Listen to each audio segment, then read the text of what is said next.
What kind of diplomacy, JD, you are speaking about? What do you mean?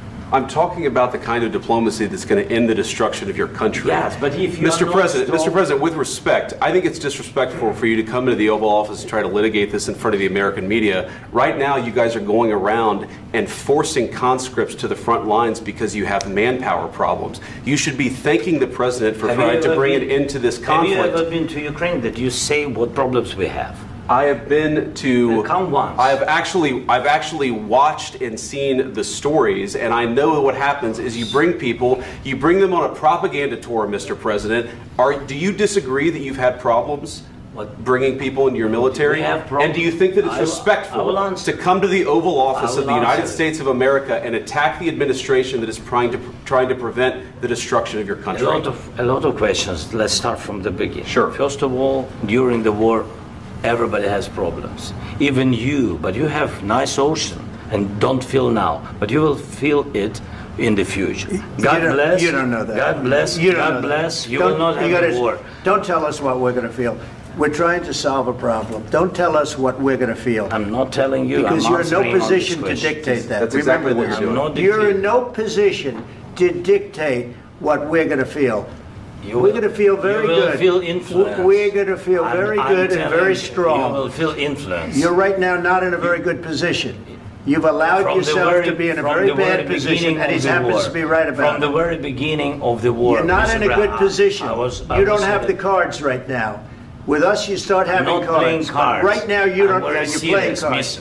You're playing cards. You're gambling with the lives of millions of people. You're gambling with World War III. You're gambling with World War III. And what you're doing is very disrespectful to the country, this country, that's back to you, far more than a lot of people said they should have. Have you said thank you once? This entire meeting? No, in this entire meeting, have you said thank you? You went to Pennsylvania and campaigned for the opposition in October. Offer some words of appreciation for the United States of America and the president who's trying to save your country. Please, you think that if you will speak very loudly about the war, you can... He's not speaking loudly. He's not speaking loudly. Your country is in big trouble. Can I answer? Wait a minute. No, you've done a lot of talking. Your country is in big trouble. I know. You're not winning. You're not winning this. You have a damn good chance of coming out okay because of us. Mr. President, we are staying in our country, staying strong from the very beginning of the war. We've been alone, and we are thankful. I said thanks you haven't been in this alone. cabinet. You haven't been alone. In this cabinet. We gave you, through this stupid president, $350 billion. We gave you military equipment, and your men are brave, but they had to use our military. What about if you didn't have our military equipment, this war would have been over in 2 weeks. In 3 days. I heard it from Putin. In 3 days. This is something maybe new. Less. In 2 weeks. Of course, yes. It's going to be a very hard thing to do business like this. Again, I tell you. Just say thank you. I said a lot of times to American people. Except that there are disagreements, and let's go litigate those disagreements rather than trying to fight it out in the American media when you're wrong. We know that you're wrong. But you see, I think it's good for the American people to see what's going on. I understand, sir. I think it's very important. That's why I kept this going so long. You have to be thankful. You don't have the cards. You're buried there. Your people are dying. You're running low on soldiers. Listen, you're running low on soldiers.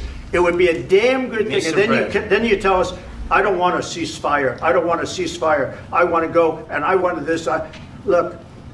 If you could get a ceasefire right now, I tell you, you take it so the bullets stop flying and your men stop getting killed. Of course, we want to stop the war. But you're saying you don't want a ceasefire. But I said to you, I want a ceasefire. With guarantees. Because you'll get a ceasefire faster than an agreement. Ask our people about ceasefire, what they think. That wasn't with me. That wasn't with me. That was with a guy named Biden, who was not a smart person. That was with Obama. It was your president. Excuse me. That was with Obama, who gave you sheets, and I gave you javelins. Yes. I gave you the javelins to take out all those tanks. Obama gave you sheets. In fact, the statement is, Obama gave sheets and Trump gave javelins. You got to be more thankful, because let me tell you, you don't have the cards. With us, you have the cards. But without us, you don't have any cards.